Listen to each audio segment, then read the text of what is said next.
Hi అక్క. నా పేరు సొంత పేరు కుంపాపతి. నేను రాయదుర్గంలో ఉన్న టైలర్గా టైలర్ పని చేస్తుంటే అన్నట్టుగా మన రాయదుర్గంలో ఎమ్మెల్యే వర్క్ చేస్తున్నాను. వర్క్ చేసుకుంటే ఇప్పుడు ఇన్స్టాగ్రామ్లో రీల్స్ చేస్తున్నాను.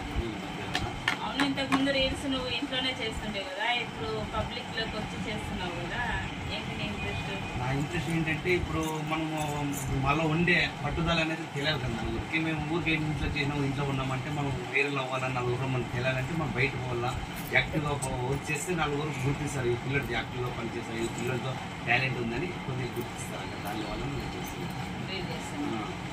చాలా మంది చాలా రకాలుగా అనుకుంటుంటారు కదా, వాళ్ళు ఇలా అంటారు అలా అంటారు అని అనుకుంటారు కదా. వాళ్ళు అంటారంటే వాళ్ళు మనం ఊరు రీలు 10,000 మందిలోనో 7,000 మందికి నచ్చుతుంది, 3,000 మందికి నచ్చదు. వాళ్ళు నచ్చేదని వాళ్ళు ఇంకో రీల్ చేస్తే 3,000 మందికి నచ్చుతుంది, 7,000 మందికి నచ్చదు. అవన్నీ సమాజంలో అన్నాక మామూలు అవన్నీ అలాంటివన్నీ వస్తుంటాయి. అవన్నీ పట్టించుకోరాదు, ముందుకు వెళ్తుండాలి. ఎవరు ఏం చెప్పినా ఓకే అంటుండాలి. ఇప్పుడు ఒకరు విమర్శిస్తాడు, ఎవరు పద్ధతిగా మాట్లాడతాడు, గౌరవిస్తాడు. వాళ్ళందరూ మేము ఊరికి అందరూ దాటుకొని వెళ్తుంటే మనం ముందుకు వెళ్తాం. ఇప్పుడు ఆ మనిషి అలా అన్నాడు కదా అని మేము బాధపడుతుంటే మేము ముందుకు వెళ్ళాం కదా, అందువలన మేము ముందుకు వెళ్తూనే ఉంటాం. ఎవరు ఏమన్నా ఐ డోంట్ కేర్. ఫ్యూచర్లో నేను ఒక స్థాయిలో ఉండాలా, నేనంటే ఏంటి అని. డబ్బు ఉండాలే కాదు, మనం డబ్బు లేకున్న వాళ్ళు మనం ఎట్లా ఎదగాలి. డబ్బు లేకున్న అనుభవం ఎక్కువ ఉంటుంది, డబ్బు ఉండదు.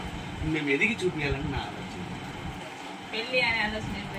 పెళ్ళి అనేది ఉంది కానీ పెళ్ళి ఉంది, అవకాశాలు ఉన్నాయి, మేము కూడా చేస్తానంటుండేది. మేము ఒక స్థాయి అనేది వచ్చినాక అమ్మాయిని చూసుకున్నాను. ఇప్పుడు మేము సడన్గా పెళ్లి చేశాను, అమ్మాయికి ఇబ్బంది పెట్టాలని నేను నా డిస్కషన్ చేసినాను. కావున అవుతుంది 1.5 సంవత్సరం 2 ఏళ్ళలో నా పెళ్లి చేసుకుంటే నా లైఫ్ సెటిల్ అవ్వాలి. అయితే మా ఇంటికి వచ్చినందుకు, అలాగే నీ గురించి తెలుసుకున్నందుకు చాలా థ్యాంక్ యూ.